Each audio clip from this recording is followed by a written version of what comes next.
आज के वीडियो में क्या विश्लेषण आपके सामने मैं रखूंगा। मार्केट का हाल हर एक दिन जो डेटा मैं आपके सामने रखता हूं वो तो आंकड़ा मैं रखूंगा ही रखूंगा। उसके साथ ही साथ हम ये जानेंगे कि आखिर स्मॉल कैप इंडेक्स में या स्मॉल कैप में और ज़्यादा गिरावट होने का संभावना है या नहीं।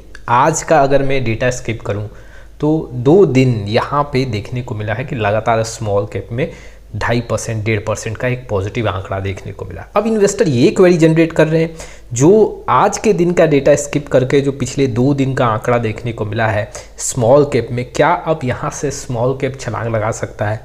मेरा क्या अनुमान है स्मॉल कैप को लेके वो मैं आपके सामने पूरा इन्फॉर्मेशन साझा करूंगा। दूसरा जो इन्फॉर्मेशन होगा म्यूचुअल फंड इन्फॉर्मेशन की बात कर रहा हूँ। पिछले 6 महीने में अधिकतर सेक्टर और थीमेटिक्स फंड में यहाँ पे गिरावट देखने को मिला है। कौन कौन से ऐसे सेक्टर फंड हैं जहाँ पे नुकसान पिछले 6 महीने में ज़्यादा देखने को मिला है वो आंकड़े में आपके सामने रखूंगा। और सबसे लास्ट में एक ऐसा इन्फॉर्मेशन जो इन्वेस्टर को यहाँ पे खुश कर देगा वाले समय में मार्केट का स्थिति यहाँ पे क्या अनुमान लगाया जा रहा है। चलिए शुरुआत करते हैं। लेकिन आप में से बहुत ऐसे इन्वेस्टर हैं, व्यूअर हैं जो चैनल पे पहली बार आए हैं, चैनल को सब्सक्राइब करें, इस वीडियो को लाइक करें और शेयर करना ना भूलें। इन्वेस्टर को मैं ये भी बताना चाहता हूँ कि अगर आपको पोर्टफोलियो रिव्यू और डिज़ाइन को लेके कोई प्रॉब्लम है तो आप व्हाट्सअप नंबर के थ्रू जुड़ सकते हो। चलिए सबसे पहले मार्केट का स्थिति हम जानते हैं। निफ्टी 50 की बात करूँ तो आज 117 पॉइंट डाउन में यहाँ पे क्लोज हुआ है।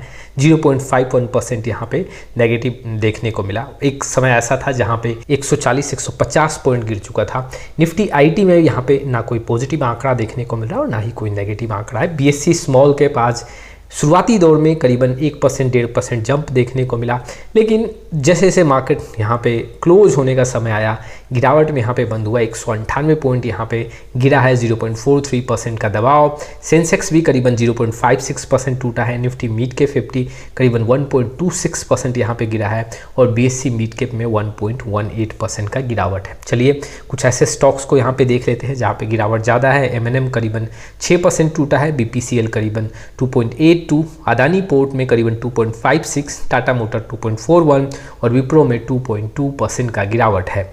कुछ ऐसे स्टॉक्स जो मार्केट को हेल्प किए हैं, Hindalco 2.31% positive, Tata steel 1.97, SBI life insurance करीबन 1.74, आइसर मोटर्स 1.51 और लार्सन में 1.20% का यहाँ पे तेजी देखने को मिला है। पहले हम क्या बात करेंगे, देखो सबसे पहले हम बात करेंगे कि आखिर अब स्मॉल कैप में और कितना गिरावट हो सकता है या फिर यहाँ से रिकवर होगा।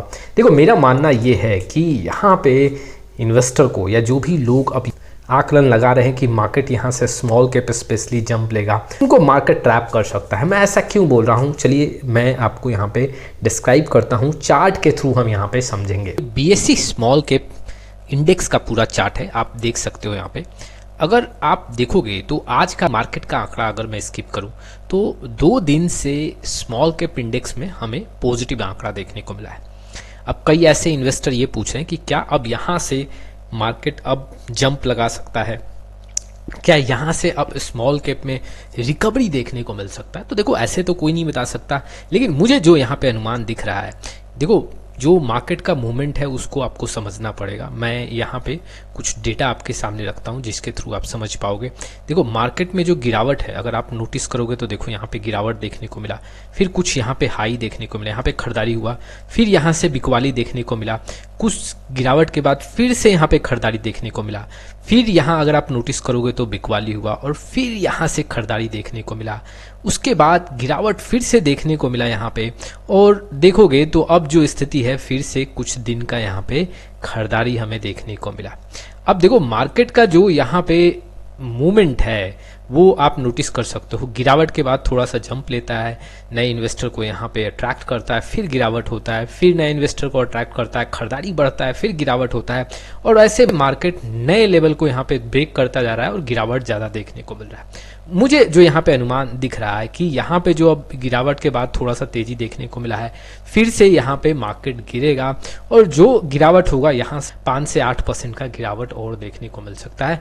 मार्केट जो है यहाँ पे जो है इन्वेस्टर को थोड़ा अट्रैक्ट कर रहा है कि हो सकता है यहाँ पे मार्केट अब जंप कर जाए। वैसे ही देखो अगर मैं पिछले 1-1.5 साल का चार्ट आपके सामने रखूं बीएससी स्मॉल कैप इंडेक्स का, तो आपको ये देखने को मिला कि यहाँ से 2024 से एक पैटर्न में यहाँ पे मार्केट जंप लगाता हुआ देखने को मिला, स्मॉल कैप इंडेक्स जंप लगाता हुआ देखने को मिला। ठीक अब उसका अपोजिट देखोगे तो अब यहाँ पे गिरावट देखने को मिल रहा है और उसी पैटर्न में यहाँ पे मार्केट गिरता जा रहा है। तो अभी अगर अपने हाई पॉइंट से देखोगे तो 20 से 21% का गिरावट है स्मॉल कैप इंडेक्स में, और यहाँ पे और इस इंडेक्स में गिरावट का संभावना देखने को मिल रहा है। और लेवल अगर ब्रेक हुए तो यहाँ पे 25 से 30% अपने हाई से टूट सकता है।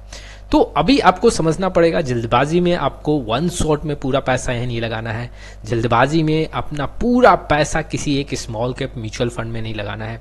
आपको यहाँ पे स्ट्रैटेजी बना के और धीरे धीरे पैसा यहाँ पे पार्क करना है, और आने वाले समय में इन्वेस्टर को यहाँ पे मौका ज़रूर मिलेगा। मेरा अनुमान है कि और स्मॉल कैप में गिरावट हो सकता है, लेकिन देखो कोई नहीं बता सकता 100% श्योरिटी के साथ कि एग्जैक्टली यहाँ पे मार्केट गिरेगा ही गिरेगा, स्पेशली स्मॉल कैप। चलिए आप जानते हैं कि पिछले 6 महीने में कोई भी ऐसा सेक्टर और कोई भी ऐसा थीमेटिक्स फंड नहीं बचा है जहाँ पे नुकसान नहीं देखने को मिल रहा है।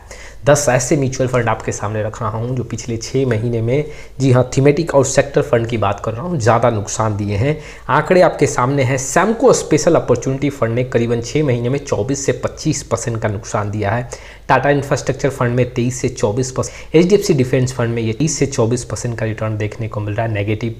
क्वांट PSU फंड में यहाँ पे 22 से 23% का नेगेटिव रिटर्न है। बंधन इंफ्रास्ट्रक्चर 21 से 22% नुकसान के साथ। क्वांट मैन्युफैक्चरिंग में भी 21 से 22, SBI एनर्जी अपॉर्चुनिटी 21 से 22, Invesco India PSU equity fund यहाँ करीबन 20 से 21, क्वांट इंफ्रास्ट्रक्चर जो है वो 20 से 21, और क्वांट बिजनेस साइकिल फंड है वो 19 से 20% टूट चुका है। अगर आप देखोगे तो यहाँ पे करीबन 4 ऐसे क्वांट के फंड हैं जहाँ पे गिरावट ज़्यादा देखने को मिला है।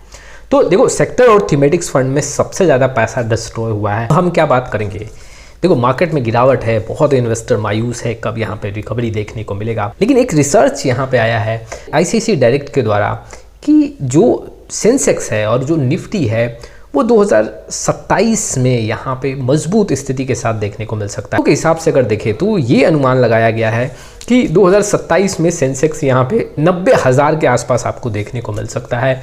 और अगर मैं निफ्टी की बात करूँ तो निफ्टी भी करीबन 27 से 28,000 के बीच में यहाँ पे देखने को मिल सकता है, और इससे इन्वेस्टर में थोड़ा सा यहाँ पे पॉजिटिव रुझान बन सकता है। हालांकि अगर देखा जाए तो अगर मैं रिटर्न की बात करूँ ऑन द एवरेज तो यहाँ पे 13 से 14% का रिटर्न यहाँ पे देखने को मिल रहा है।